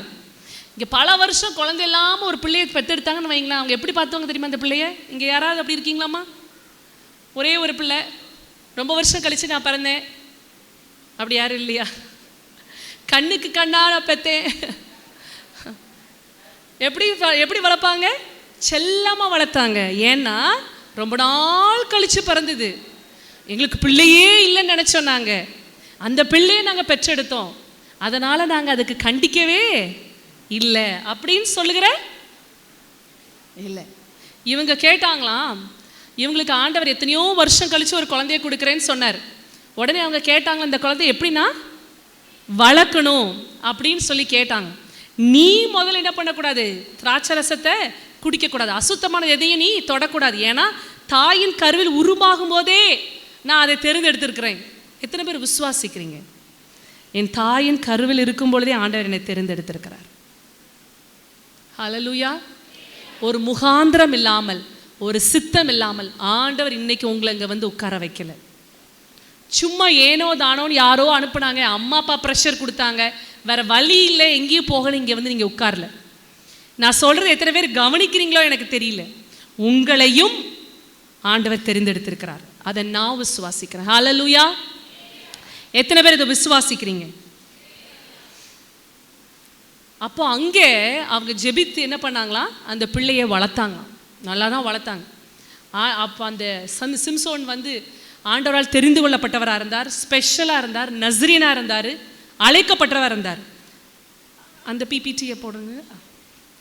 இன்னைக்கு ஆண்டவர் உங்களை பார்த்து சொல்கிறாரு, பக்கத்தில் உங்களை பார்த்து நீங்கள் சொல்லுங்கள் பார்க்கலாம். You are chosen, you are special, you are a Nazarite. இப்போ நீங்கள் உங்களை பற்றி சொல்லுங்க, நான் ஒரு நஸ்ரீன். You are called. சும்மா நீங்கள் சொன்னீங்களா இல்லை விசுவாசத்தோடு சொன்னீங்களா தெரில, அதுதான் உண்மை. உங்களே ஆண்டவர் அழைத்திருக்கிறார். நீங்கள் ஸ்பெஷல். நீங்கள் நினைப்பீங்க இன்றைக்கி நிறைய நேரத்தில் நான் என்ன பண்ணேன், எனக்கு என்ன டேலண்ட் இருக்குது, எனக்கு என்ன இருக்குது. இல்லை, ஆண்டவர் உங்களை அழைச்சிருக்கார். உங்கள் அம்மா அப்பா உங்களை எப்படினாலும் வளர்த்துருக்கலாம். ஒருவேளை இங்கே நீங்கள் வீட்டில் நல்ல ஒரு காட்லி ஆம்பியன்ஸில் வளர்ந்துருக்கலாம். காட்லி ஆம்பியன்ஸ்னால் என்ன? அம்மா அப்பா நல்லா ஊழியம் செய்வாங்க, ஆலயத்துக்கு கரெக்டாக வருவாங்க, பிள்ளைங்களை சண்டே ஸ்கூலு, யூத் மீட்டிங் எல்லாத்துலேயும் போட்டு தினமும் வசனம் சொல்லி கொடுத்து தினமும் குடும்ப ஜெபம் வச்சு இப்படி வளர்த்த நிறைய பேர் வந்திருப்பீங்க. இது எதுவுமே இல்லாமல் வந்திருப்பீங்க. எங்கள் அம்மா அப்பா பைபிள் வாசிக்கிறது கிடையாது, ஞாயிற்றுக்கிழமை மட்டும்தான் சர்ச்சுக்கு வருவாங்க. அவங்க நல்லா சண்டை போட்டு பொய் பேசுவாங்க, குறம் பேசுவாங்க. எனக்கு ஒன்றும் சொல்லி கொடுத்து வளர்க்கல. நானா எப்படியோ எப்படியோ எப்படிப்பட்ட சூழ்நிலை நீங்கள் இன்றைக்கி வந்திருக்கலாம். இனி நீங்கள் உங்கள் ப்ளேமை எங்கள் அம்மா அப்பா இப்படி வளர்த்தாங்க நீங்கள் சொல்ல முடியாது. இங்கே நீங்கள் உட்கார்ந்துருக்கிற உங்கள் ஒவ்வொரு பார்த்து ஆண்டவர் சொல்லுகிறார், யூ ஆர் சோசன். அவங்க சொல்லாட்டி என்ன, தகப்பன் நான் சொல்கிறேன், நான் உன்னை அழைச்சிருக்கேன், நான் உன்னை தெரிந்தெடுத்திருக்கேன், நீ நஸ்ரீன், நீ உலக சேரப்படி செய்யவே முடியாது. சிம்சோன் கிட்ட சொல்லியிருப்பார். சிம்சோன் எப்படி வளர்க்கணும் அப்படின்னா, அவன் எந்த திராட்சை ரசமும் குடிக்கக்கூடாது, மது குடிக்கக்கூடாது, முடியை வெட்டக்கூடாது, இதெல்லாம் சொல்லி கொடுத்து வளர்த்துருப்பாங்க. உலக மக்கள் அதெல்லாம் செய்வாங்க, ஆனால் அவன் செய்யக்கூடாது. அசுத்தமான எதையும் தொடக்கூடாது, டெட் பாடி கிட்ட போகக்கூடாது, ஏன்னா அவன் நஸ்ரீன். இன்னைக்கு நிறைய வாலிப பிள்ளைங்கள் கேட்பாங்க, ஏன் ஆண்டி அவங்க அதை பண்ணுறாங்க, நாங்கள் ஏன் அதை பண்ணக்கூடாது, இதில் என்ன தப்பு இருக்குது? அவங்க பண்ணலாம், நீ பண்ணக்கூடாது. உன்னதான் நஸ்ரீன் ஆண்டவர் அழைச்சிருக்கார். இங்கிலாந்து தேசத்தில் ராயல் ஃபேமிலி இருப்பாங்க. இப்போ அங்கே பிரின்ஸ் வில்லியம்ஸ் இருக்காங்க, கிங் சார்ல்ஸ் இருக்காங்க. அவங்களுக்கு 3 பிள்ளைங்க இருக்காங்க. பிரின்ஸ் வில்லியம்ஸ்க்கு பிள்ளைங்க இருக்கு. அந்த பிள்ளைங்களுக்கு பார்த்தீங்கன்னா ஒரு கோட்பாடுகள் இருக்கும். இத்தனை பைபிள் வேர்ஸ் அவங்க மெமரைஸ் பண்ணணும். அவங்க ட்ரெஸ் ஒரு கோட் இருக்கும், இப்படி தான் அவங்க ட்ரெஸ் போடணும். யார்? உலகத்துக்கே அவங்க ராயல் ஃபேமிலி, உலகமே அவங்க பார்க்குது. அவங்கள போல பயங்கரமான உயர்ந்த ஸ்தானத்தில் யாருமே இருக்க முடியாது. அவங்க ஒருத்தங்க பக்கத்தில் உள்ள காமனர்ஸ் கிட்ட இந்த டிஸ்டன்ஸில் தான் நிற்கணும். இந்த டிஸ்டன்ஸ்க்கு கூட தள்ளி போகக்கூடாது, கை இந்த அளவுக்கு தான் கொடுக்கணும். ஏன்னா அவங்க ராஜா வீட்டில் உள்ளவங்க. ஆக்சுவலாக உண்மையாக ராஜா வீட்டு பிள்ளைங்க யார்? நீங்களும் நானும் தான். தெரிந்து கொள்ளப்பட்ட சந்ததியாயும் ராஜரீக ஆசாரிய கூட்டமாயும் அவருடைய சொந்த ஜனமாக இருக்கிறீர்கள். மற்ற உலகத்தில் உள்ள வாலிப பிள்ளைகள் பண்ணுற மாதிரி நீயும் நானும் பண்ணவே முடியாது, கூடாது. பன்னிக்குட்டிக்கும் ஆட்டுக்குட்டிக்கும் வித்தியாசம் இருக்கு. நீ கழுவி கழுவி திருப்பி திருப்பி வச்சாலும் பண்ணி எங்கே போகும்? சேத்துக்கு தான் போகும். அதுக்கு சேரு தான் சொர்க்கம், அதுக்கு சேரு தான் பிடிக்கும். ஏன்னா அதுதான் அதுக்கு தெரியும். ஆட்டுக்குட்டி போய் கிடக்கலாமா சேத்துக்கோ? இதில் சிங்கக்குட்டி போய் கிடக்கலாமா சேத்துக்குள்ள? சரி, அப்போது இங்கே சிம்சோன் கிட்ட அப்படி சொல்லி கொடுத்து தான் வளர்த்தாங்க. ஆனால் அவர் பராக்கிரமசாலியாக இருந்தார், பயங்கரமான பராக்கிரமசாலியாக இருந்தார். ஒரு நாள் அவர் என்ன பண்ணாரா, திம்னாங்கிற ஊரில் போய் என்ன பண்ணாரா, ஒரு பெலிஸ்திய ஸ்திரியை அவன் என்ன பண்ணாலாம், மனம் முடிக்க போனாலாம். அப்படி அவர் போகும்போது அவங்க தாய் தப்பன்னு சொல்கிறாங்க, வேண்டாம், நம்ம கோத்திரத்தில் நம்ம ஆண்டவரை ஆராதிக்கிற யூத கோத்திரத்தில் நம்ம என்ன பண்ணலாம், பொண்ணு எடுக்கலாம். ஏன் அந்நிய தேவர்களை வணங்குற விக்கிரக தேவர்களை வணங்குற ஒரு இடத்துல போய் நீ ஏன் பொண்ணு எடுக்கணும்னு சொல்லும்போது, முடியாது நான் எடுப்பேன்னு அவர் சொன்னாராம். இங்கே என்ன இருக்குது? ஆண்டவரால் அபிஷேகிக்கப்பட்ட ஒரு மகன், நஸ்ரீன், பராக்கிரமசாலி. யூதர்களுக்கே அவன் என்ன பண்ணானா, நியாயாதிபதியாக இருந்து அவங்கள பெலிஸ்தியர்கிட்ட தப்பு வைத்து கொண்டிருந்தானா. அவன் தாய் தகப்பனுக்கு கீழ்ப்படியலை. ஏன்னா அவனுக்கு எல்லாம் தெரியுங்கிற எண்ணம். எனக்கெல்லாம் தெரியும்.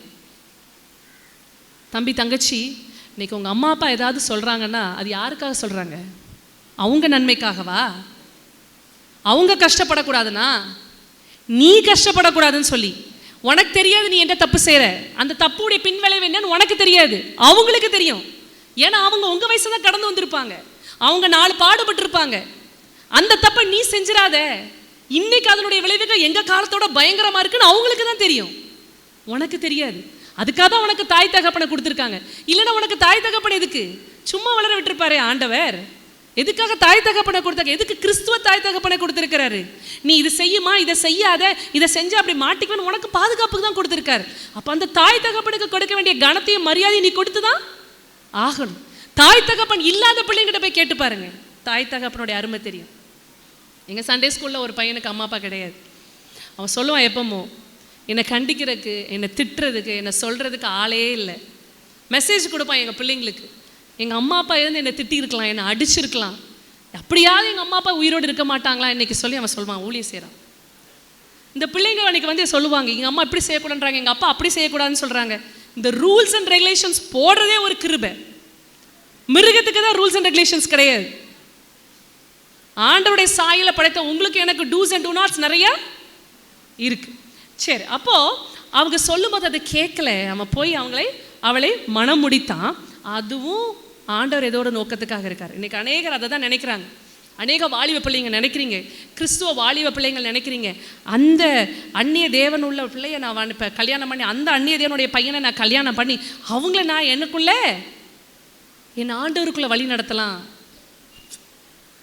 அப்படியெல்லாம் நடத்த முடியாது. ஆண்டவருடைய சித்தம் இல்லாமல் செய்ய முடியாது. ஏதோ ஒன்று ஒரு காலத்தில் நாங்கள்லாம் ஆண்டவருக்குள்ளே வர்றதுக்கு முன்னாடி, நம்ம சமுதாயம் ஆண்டவருக்குள்ள வர்றதுக்கு முன்னாடி, அப்போ எல்லாரும் ஒரு காலத்தில் ஹிந்துஸாக தான் இருந்தாங்க. அன்னைக்கு மனம் முடிச்சு இன்டர் மேரேஜ் தான் வந்தோம். ஆனால் இன்றைக்கு நீங்கள் 3வது 4வது தலைமுறை கிறிஸ்டியன்ஸ். இன்றைக்கு உங்களுக்கு அந்த மாதிரி சலுகைகள் கிடையாது. அதனுடைய பாடு உபத்திரவம் பயங்கரமாக இருக்கும். விக்கிரகத்தோடு நீங்கள் இணையும் பொழுது அதனுடைய பின் விளைவுகள் பயங்கரமாக இருக்கும். அதை ஃபேஸ் பண்ணுற அளவுக்கு உனக்கு திராணி இருக்கா? எனக்கு எத்தனையோ வாலிப பிள்ளைகள் நல்லா சண்டே ஸ்கூல் டீச்சராக இருந்து பைபிளை கரைச்சி குடிச்சு வச்ச ஒரு பெண் ஒரு அந்நிய தேவனை வணங்குற பையனை கல்யாணம் பண்ணிட்டு போனான். ஏன்னா அவளுக்கு அவ்வளோ அனாயிண்டிங். அவள் சொல்கிறா, நான் என்னன்னாலும் என் ஜெபத்தில் அவனை கொண்டு வந்துடுவேன், இது கர்த்தருடைய சித்தம். எங்களுக்கே புரியல அது என்ன கர்த்தர் சித்தம்னு சொல்லி. இன்னைக்கு அந்த மகன் அவளுக்கு ஒரு குழந்தைய கொடுத்து அவளுக்கு அவ்வளோ நகைத்தையும் பிடுங்கிட்டு போயிட்டான். கேட்குறதுக்கு எப்படி இருக்குது? இன்னைக்கு நீங்கள் கடந்து போக வேண்டிய பாதை நேரம். ஒருவேளை இன்னைக்கு அப்படிப்பட்ட சூழ்நிலை இல்லாமல் இருக்கலாம். ஒருவேளை உங்கள் கூட இருக்கிறவர் என்னைக்கு அந்த சூழ்நிலை கடந்து போகலாம். எதிர்காலத்தை நீங்கள் அந்த மாதிரி சூழ்நிலை கடந்து போகலாம். ஜாக்கிரதையாக இருங்க. அந்நிய தேவர்களை வணங்குற இடத்துல உங்களுக்கு பிணைப்பு இருக்கக்கூடாது. அவங்க கூட ஃப்ரெண்ட்ஷிப் இருக்கலாம். என்ன இருக்கலாம்? சத்தமாக சொல்லுங்க. இருக்கலாமா இருக்கக்கூடாதா? இருக்கலாம். அப்படியா? அதுலேயும் வரைமுறை இருக்கு. நல்லா கவனிங்க. அந்நிய தேவர்களை வணங்க கூட ஃப்ரெண்ட்ஷிப் இருக்கலாம், ரிலேஷன்ஷிப் இருக்கக்கூடாது. அந்த ஃப்ரெண்ட்ஷிப்பும் வரைமுறை இருக்கு. எந்த அளவுக்கு நீங்கள் அவங்களோட போகலாம், எங்கெல்லாம் அவங்க கூப்பிடுற இடத்துக்கு போகக்கூடாது. அவங்க கோயிலுக்கு உங்களை கூப்பிடுவாங்க, நீங்கள் கூட்டிகிட்டு போகலாமா? ஆனால் நீங்கள் அவங்களுக்கு நம்ம ஆலயத்தை கூட்டிகிட்டு வரீங்க, கூட்டிகிட்டு வரணும். எப்படி செய்வீங்க? அதுக்கு தான் நீங்கள் ஜெபம் பண்ணணும். ஆண்டவர் அப்படிப்பட்ட அம்புகளாக தான் உங்களை பயன்படுத்துகிறார். சும்மா கூப்பிட்டா வர முடியாது. பல நாள் நீங்கள் அந்த ஆத்துமாக்களுக்காக பாரத்தோடு ஜெபிப்பீர்கள். ஆனால் உங்களையே ஒரு ஆலயமாக அவங்க முன்னாடி ஆண்டவர் நிறுத்த முடியும். அதுதான் நீங்கள் என்ன பண்ணுங்க, உங்களுடைய அம்புகளை நீங்கள் துளக்குங்கள். நீங்கள் ஷார்ப்பன் ஆகுங்க, நீங்கள் பியூர் ஆகுங்க, நீங்கள் பிரைட் ஆகுங்க, நீங்கள் சந்தோஷமா இருங்க, நீங்கள் கர்த்தருடைய அம்புகளா இருங்க. உங்க இடத்துல அவங்க தேடி வருவாங்க. ஹல்லேலூயா. அப்போ இங்க அவர் என்ன பண்றாரு, அதே போல வேற எங்கெல்லாம் அவங்க கூட நீங்க போகக்கூடாது. இன்னைக்கு அவங்க யோகா கிளாஸ்க்கு உங்களை கூடுவாங்க, போலாமா? எத்தனை பேருக்கு தெரியும் யோகா தப்புன்னு சொல்லி? இன்னைக்கு நிறைய பேருக்கு தெரியறது இல்லை. 4 நட்சத்திரம் பார்ப்பாங்க, அவங்க குறி கேட்கறக்கிட்ட போவாங்க. அந்த பிள்ளைங்க உட்காந்து என்ன பண்ணுவாங்க தெரியுமா? அந்த லிண்டா குட்மேன் சைன் புக் எடுத்து பார்ப்பாங்க. இது எல்லாம் நீங்க செய்யலாமா? இதை குறித்து அவங்களோட உட்காந்து பேச முடியுமா? அப்போ உங்கள் ஃப்ரெண்ட்ஷிப்புடைய லெவல் எவ்வளோ இருக்கும்?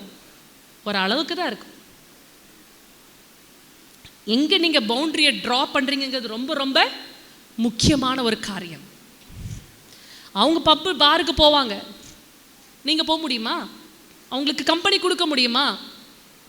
எங்கேயுமே கர்த்தருடைய பிள்ளைகள் உங்கள் அம்புகளை நீங்கள் எப்படி இருக்கணும்? ஷார்ப்பன் பண்ணி இருக்கணும். அன்றைக்கு சிம்சோன் அதை செய்தார். கொஞ்ச நாள் என்னாச்சு, அவருடைய கல்யாண காரியங்களில் ஒரு பெரிய கலவரம் உண்டாயிடுச்சு. அவர் ஒரு ரிடில் போட்டார், அவர் ஒரு விடுகதையை போட்டார். அந்த விடுகதைக்கு பதில் சொல்கிறவங்களுக்கு 30 ஆடைகளை கொடுப்பேன்னு சொன்னார். அந்த விடுகதையை அவங்க கண்டுபிடிக்க முடியாதனால இவரோட மனைவிட்ட போய் ப்ரெஷர் கொடுத்தாங்க, நீ என்னன்னு போய் கேட்டு எங்களுக்கு சொல்லு. அந்த மனைவி என்ன பண்ணாங்க, சிம்சோன்ட்ட வந்து அந்த விடுகதையினுடைய கதை என்னன்னு சொல்லி அவரை கேட்டு கேட்டு டார்ச்சர் பண்ணி அதை கேட்டு அவங்கக்கிட்ட போய் சொன்னாங்க. உடனே இவர் எல்லாத்தையும் என்ன பண்ணார், அடித்து நொறுக்கினார், எல்லாத்தையும் கொன்னார். அதுக்கப்புறம் அவருக்கு பயங்கர தாகம் உண்டாயிட்டான். ஆண்டவரே, இத்தனை பேரையும் அழிக்கிறதுக்கு வாசிக்கலாம். நியாயாதிபதிகள் 14ஆம் அதிகாரம் 18ஆம் வசனம். நியாயாதிபதிகள் 14:18.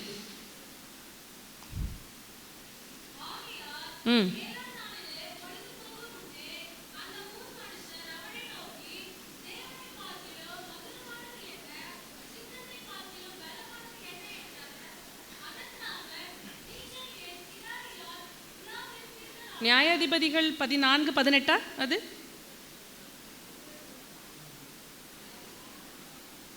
பிபிடியில் இருக்கா அந்த வசனம்? உமது அடியானின் கையினால் இந்த பெரிய ரட்சிப்பை கட்டளையிட்டு இருக்க, இப்பொழுது நான் தாகத்தினால் செத்து விருத்த சேதனம் இல்லாதவர்கள் கையில் விழ வேண்டுமோ? அந்த வசனம் இருக்கா அதுல? எத்தனாவது மாத வசனம்? 15-18. 15ஆம் அதிகாரம் 18ஆம் வசனம்.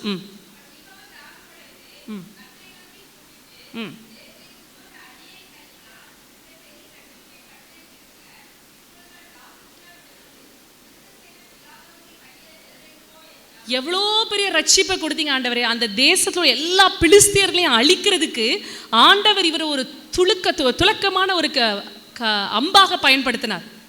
ஆனா அவருக்கு தாகம் உண்டாயி டயர்டாகி மறிக்க போயிட்டாராம். உடனே அந்த இடத்துல என்ன ஆயிடுச்சு? ஒரு தண்ணீர் நீரூற்று ஆண்டவர் கொடுத்தாராம். இன்னைக்கு நல்லா கவனிங்க, ஆண்டவர் உங்களுக்கு அபிஷேகித்தால் ஒழிய, பரிசுத்த ஆவியான உங்களுக்கு பலன் கொடுத்தால் ஒழிய, நீங்க பலன் அடைந்து உலகத்துக்குள்ள சாட்சியாய் வாழவே முடியாது. இன்னைக்கு நம்ம கேட்க போறோம், ஆண்டவரே தண்ணீர் எவ்வளவு முக்கியமோ, நான் தாகமா இருக்கிறேன் உண்மையில ஆண்டவரே, நான் உண்மையில் தாகமா இருக்கிறேன். மான்களானது நீரோட வாஞ்சித்து கதறுவதை போல என் ஆத்மா உண்மையே. எத்தனை பேர் இன்னைக்கு அபிஷேகத்துக்காக இருக்கும்? ஆண்டவர் நம்மளை அபிஷேகிக்கணும். அன்னைக்கு ஆவிய பகுத்தறிகிற அறிவு அன்னைக்கு சிம்சோனுக்கு இல்லை. திருப்பியும் அவர் என்ன பண்ணாராம்? இப்படியா மாட்டிக்கொண்டு, இப்படி ஒரு மனைவிட்ட மாட்டிக்கொண்டு அந்த மனைவியை வேற ஒருத்தனுக்கு கல்யாணம் பண்ணி கொடுத்தாராம். இன்னைக்கு ரொம்ப சர்வசாதாரணம். ஒருத்தன் இன்னொரு ஆளை மாத்துறது சர்வசாதாரணம். உலகத்தில் சோல்மேட்ஸ்ன்னு சொல்லுவாங்க. அப்படின்னா அவங்க ஆத்மா பிணைக்கப்பட்டிருக்கான். அந்த ஒரு ஆத்மா மட்டும்தான் அப்படி பிணைக்கப்பட்டிருக்கும். அந்த ஒருத்தனுக்கு ஒருத்தி தான், வேற யாரு கூட பிணைக்க. இது உலக மக்கள் சொல்ற காரியம். ஆண்டவர் வேதாமத்தில் எழுதப்பட்டிருக்கிற என்ன எழுதப்பட்டிருக்கிறாருன்னா, என்ன ஒரு விசுவாசியை தான் நீ என்ன பண்ணணும்? அந்த ஒருவரோடு தான் நீ இருக்கணும். வாசிக்கலாம். 1 கொரிந்தியர் 10ஆம் அதிகாரம்.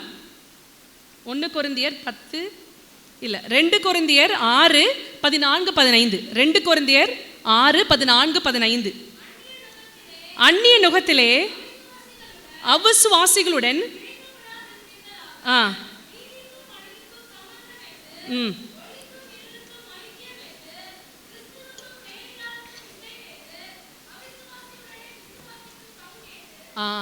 அப்போ இதுகளோட உனக்கு என்ன பங்கு? அவன் இருள இருக்கான். இருளில் இருக்கவங்கிட்ட உனக்கு என்ன பங்கு? இவன் இத்தனை தவறும் செஞ்சு திருப்பி என்ன பண்ணுவான்? தெலிலாள் என்கிற ஒரு வேசியின் இடத்துல போய் என்ன பண்ணுவான்? விழுந்துக்கணும். ஏற்கனவே ஒரு தப்பு பண்ணி அவன் மாட்டி அதனால நிறைய பிரச்சனைகள் கண்டுபிடிச்சு கடந்து வந்தும் திருப்பி என்ன பண்ணுவான்? இந்த தெலிலாவளத்தில் என்ன சொல்லுவாங்க? இந்த சிம்சோன் வந்து தெலிலாவை பார்க்க வரும்போது அந்த பிலிஸ்தியர்கள் சொல்லுவாங்க, அவனுடைய ஸ்ட்ரென்த் என்ன, அவனுடைய பலன் என்ன, நீ கேட்டு சொல்லு. இவன் ஒருத்தி கேட்டு சொல்லுவா, அவன் உண்மையை சொல்லியிருக்க மாட்டான். அவனை பிடிக்க வருவாங்க.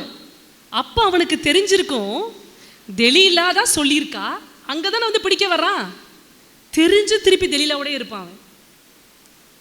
2வது தடவையும் அவன் கேட்டு நச்சு பண்ணுவா, உன் பலன் என்ன, உன் பலன் என்ன, உன் பலன் என்ன, நீ என்னை நேசிக்கிறியா, நீ என்ன லவ் பண்ணுறியா, அந்த வேர்ட் எக்ஸாக்டாக இருக்கு. ஐ லவ் யூ நீ சொல்கிற, என்னை ஸ்நேகிக்கிறேன்னு சொல்கிற, ஏன் நீ எனக்கு சொல்ல மாட்டேங்கிற, ஏன் நீ இதை செய்ய மாட்டேங்கிற.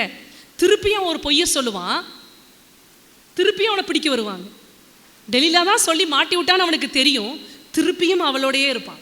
3வது தடவை அவன் நச்சு நச்சுன்னு சொல்லி அவர் ப்ரெஷரை தாங்க முடியாமல் அவனுடைய பலன் அவனுடைய முடி என்று சொல்லும் பொழுது அவனுடைய சத்துருக்கெல்லாம் வந்து நைட்டு தூங்கும்போது தெலீலாவுடைய மடியில் அவளை என்ன பண்ணுவாங்க? அவனுடைய பலன் எல்லாம் அற்று போக பண்ண.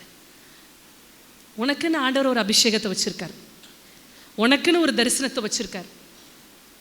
உன் பரிசுத்த குறைச்சல்னால அது இழந்து போயிடவே கூடாது.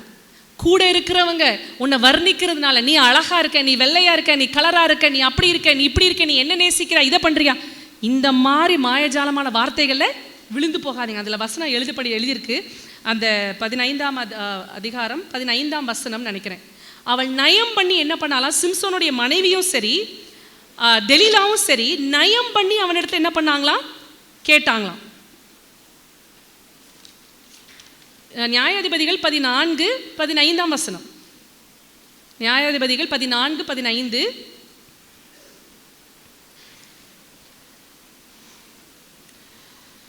அதுல எழுதப்பட்டிருக்கு, அவன் என்ன பண்ணாலாம், நயம் பண்ணி அவளை கேட்டாலாம்.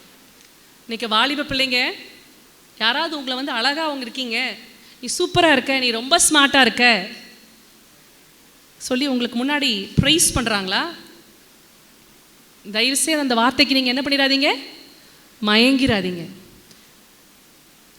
இன்னைக்கு எத்தனையோ பிள்ளைங்க ஃபீல் பண்றீங்க, என்னை யாருமே பார்க்கறது இல்லை, நான் அழகாவே இல்லை. தயவு செய்து ஃபீல் பண்ணாதீங்க. நல்ல வேளை நீங்க அப்படி இருக்கீங்க. கர்த்தர் உங்களை பார்த்து நேசிக்கிறார். கர்த்தர் உங்களை அணுவணுவா ரசிச்சு வச்சிருக்கார். ஒரு பொண்ணு என்கிட்ட ஒரு வாலிப பொண்ணு இதே மாதிரி ஒரு மீட்டிங் முடிஞ்ச சொன்னாங்க, ஒரு ப்ரப்போசல் கூட எனக்கு வந்ததில்லை ஆண்டி, என் கூட இந்த எல்லா பிள்ளைங்களுக்கும் ப்ரப்போசல் வந்திருக்கு, எல்லாரும் என்கிட்ட தான் வந்து தூடு விடுவாங்க, என்னை பார்த்தா யாருக்குமே கண்ணுக்கு தெரில. நல்ல வேலை நீ கண்ணுக்கு தெரிலம்மா, நல்ல வேலை நீ தப்பிச்சா.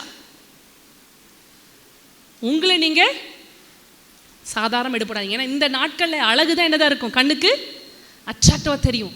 சிம்சோன் விழுந்து போனது முதல்ல கண்களின் இச்சை இல்லை, அழகா இருக்கிறதெல்லாம் அவன் கண்ணுக்கு என்னதான் இருந்துச்சு, அட்ராக்டிவா இருந்துச்சு, பிரைட்டா தெரிஞ்சது.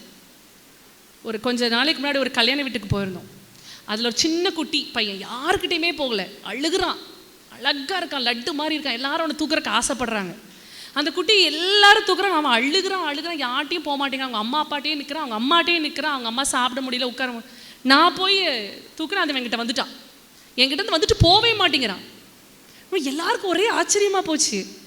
உன்னை பக்கத்தில் அவங்க சொல்றாங்க, அவங்க கர்த்தரோட. இப்படி நான் சொன்னேன், பயங்கர பிரைட்டான ஒரு ஆரஞ்சு கலர் சாரி கட்டியிருக்கேன், நான் மட்டும்தான் தனியாக அங்கே தெரியுறேன். அந்த ஆரஞ்சு கலர் அவன் கண்ணுக்கு அவ்வளோ அட்ராக்டிவா இருக்கு, அவன் அதே தான் பார்த்துட்டு போகவே மாட்டேங்கிறான் வெளியே. தெரியுதா உங்களுக்கு எது கண்ணுக்கு அட்ராக்டிவா இருக்குன்னு? அதுதான் ஈர்க்கும். எல்லாருக்கும் ஒரே ஆச்சரியாங்க, அதே டாக் ஆஃப். ஏன்னா அத்தனை பேர் அவனை கூப்பிட்றாங்க, போகவே இல்லை. ஏன்னா அந்த கண்களுக்கு எது இதா இருக்கும், வாலிப நாட்கள்ல பிள்ளைகள் உங்க கண்களுக்கு எது இருக்குதோ அதுக்கெல்லாம் நீங்க மயங்கி போயிடாதீங்க. ஆண்டவருக்கு பயந்து இருங்க. ஆண்டவர் உங்களை ஒரு ரட்சிப்பின் அம்பாக, அக்னிமயமான அம்பாக, ஒரு உங்களை அழகா பிரைட்டன் பண்ணி அநேக காரியங்களை அழிக்கிறதுடைய அம்பாக துலக்குகிறார். கண்களை மூடி நம்ம ஜெபிக்கலாம், ஆண்டவர் இடத்துல நம்ம அர்ப்பணிக்கலாம். திரும்பி திரும்பி செஞ்ச தவறையே போய் நீங்க திருப்பி செய்யாதீங்க. அந்த சிம்சோன் 2 தடவை தெலீலா பத்தி தெரிஞ்சும் இன்னைக்கு எத்தனையோ நேரங்கள் இன்னைக்கு இந்த உறவு சரியில்லை, இந்த நட்பு சரியில்லை, இவங்களால நம்ம பாதிக்கப்படுறோம், இவங்களால நம்ம மாற்றோம், இவங்களால நம்ம அசிங்கப்படுறோம், மாட்டிட்டு சிக்கிட்டு இருக்கோம், வெளியே வர முடியாம தவிக்கிறோம். தெரிஞ்சு நீ அந்த இடத்துக்குள்ள இருக்காது, ஒரு வழி இல்லாம இருக்கவே இருக்காது. நீ கர்த்தரை நோக்கி இன்னைக்கு கூப்பிடு, ஆண்டவர் உன்னை விடுதலை ஆக்க முடியும். குமாரன் விடுதலை ஆக்கல உன்னை மெய்யாகவே. சிம்சோன் அதுக்கப்புறம் விழுந்து எந்த கண்களின் நிச்சயனால விழுந்தானோ, ஒரு செத்த பணத்துக்கிட்ட அவன் போகக்கூடாது. அவன் என்ன பண்ணா, ஒரு சிங்கத்தை அவனே அடிச்சு கொண்டு, அந்த சிங்கத்தினுடைய டெட் பாடியில் என்ன இருந்துச்சான், தேன் கூடி இருந்துச்சான். அந்த தேன் எடுத்துகிட்டு போய் என்ன பண்ணா, அவன் மாம்சத்தை அவனால் கண்ட்ரோல் பண்ண முடியல. இன்னைக்கு ஒன்றால் நிறைய காரியங்களை கண்ட்ரோல் பண்ண முடியலையா? இந்த வாலிப நாட்களை நீங்கள் ஃபாஸ்டிங் இருக்க பழகுங்க. நினைச்சதெல்லாம் சாப்பிடணும்னு நினைக்காதீங்க. இதை நான் மேற்கொள்ளணும், இதை நான் பாவத்தை மேற்கொள்ள எனக்கு ஞானம் வேணும், இதுக்கு நீ என்ன பண்ணணும், ஒரு நேரமாவது வாரத்துக்கு நாள் உபவாசம் இரு. ஞாயிற்றுக்கிழமை ஆலயத்துக்கு வரும்போது, யூத் மீட்டிங் வரும்போது அந்த ஒரு நேரம் ஆகாரத்தை ஸ்கிப் பண்ணு. உண்மையா நீ ஆண்டவர்கிட்ட கேளு, ஆண்டவரே நான் பரிசுத்தத்தை கெஞ்சுறேன். நீ வேற எதுவும் கேட்கல, பரிசுத்தத்தை கேட்குற, ஆண்டவர் கொடுக்காம இருப்பாரா? நீ ஞானத்தை கேட்குற, கொடுக்காம இருப்பாரா? அவ வேணும், இவ வேணும், அந்த செல் வேணும், இந்த இது வேணும், அதை நீ கேட்கல, நான் பரிசுத்தத்தை கேட்குறேன். அதெல்லாம் கேட்டா கொடுப்பாரான்னு சொல்ல முடியாது ஆண்டவர், இதை கேட்டா கட்டாயம் கொடுப்பார்.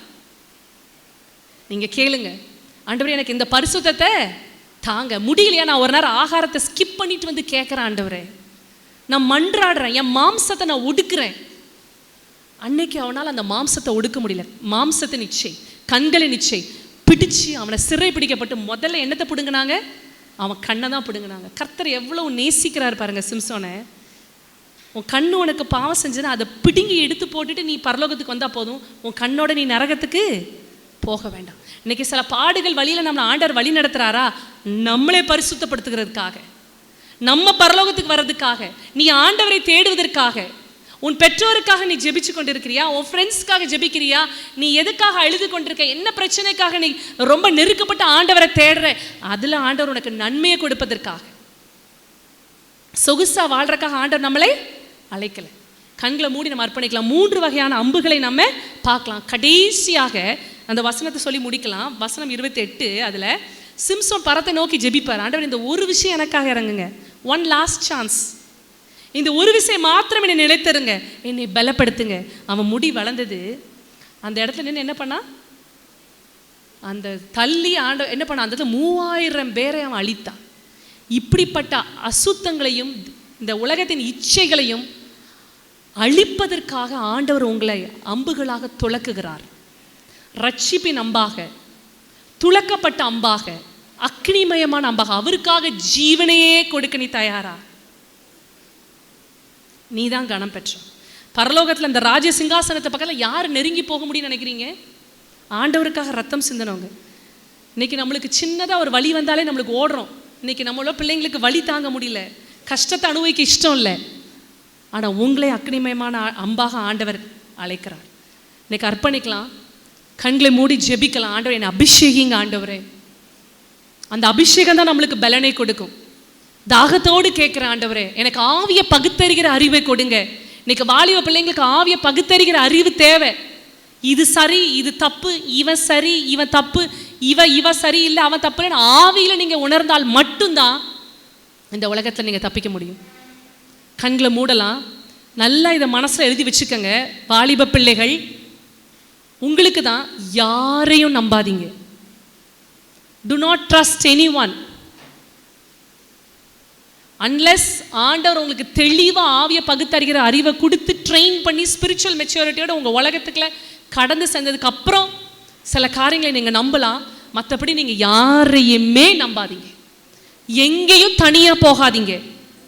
திரும்ப திரும்ப சொல்கிறேன், தனியாக எங்கேயும் யார் கூடயும் போகாதீங்க.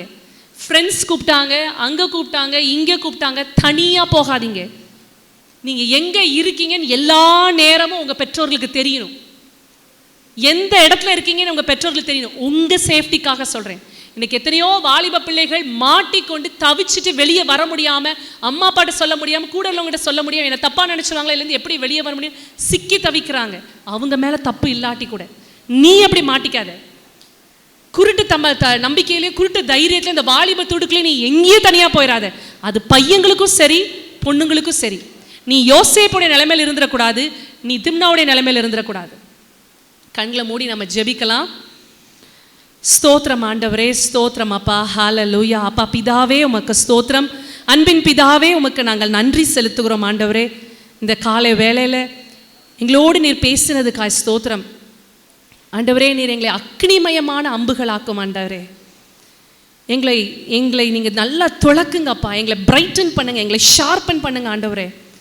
உம்முடைய அம்புகளாக, கர்த்தரின் ரட்சிப்பின் அம்புகளாக நம்முடைய கரத்தலங்களை எங்களை அர்ப்பணிக்கிறோம்.